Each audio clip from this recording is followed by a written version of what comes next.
Now a V or a H lookup is fine and works great if what you want to do is take a single value and go and look that up in a table and then return any one of the other columns. What happens, however, if you want to take two values and look them up in a little table?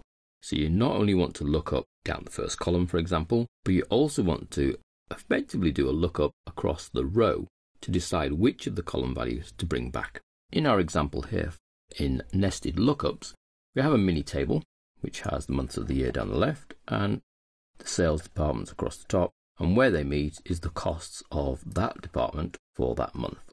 Now with a single lookup, we could look up July and bring back any one of those values, or we could look up any one of the departments and then bring back any of the months.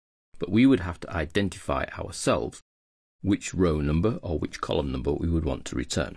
If what we're trying to achieve is over here, to give us a value of a month, so let's say June, and then give a value of a department, let's say sales, and then create a formula here that takes our two values, goes across to this table, looks down for June in the first column, looks for sales in the top column, and then effectively where they meet would return me the $41,108. Well, this is achievable, but requires the use of nested lookups.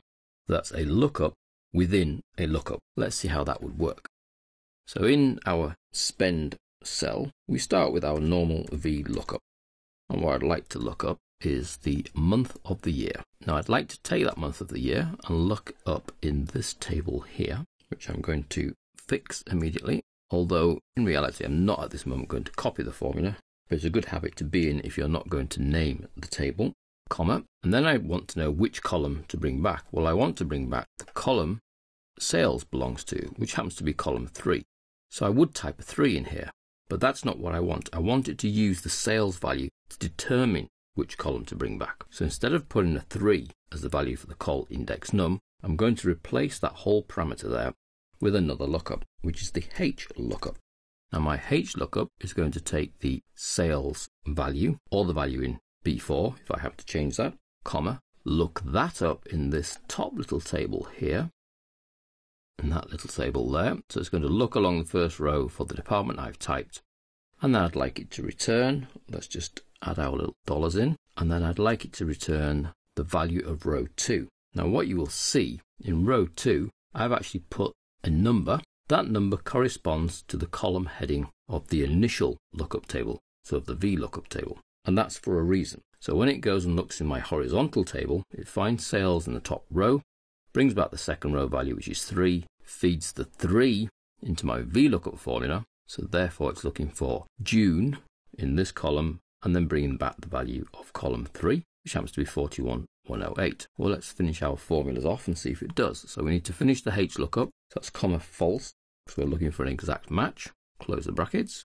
then comma, to return me back into the outer lookup, which is the V lookup.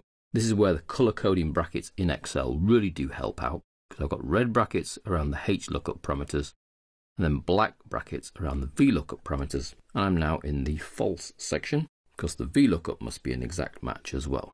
Close the black brackets, and my formula is ready. I have a lookup nested inside another lookup. And when I press return, we should see the value I'm expecting of 41,108. Return 41,108. Just a little bit of formatting to make it look the same. Now if that works and in place, I can now go change any one of these values. So I could change the month to Sep, and it will then return me the value for sales in September. Sales in September, 5366, excellent. Or I can leave the Sep and change the department to research. So September research is 12,140. September research is 12,140. So our little, well not so little, but our nested lookup therefore works, allowing us to cross-reference values in a table structure.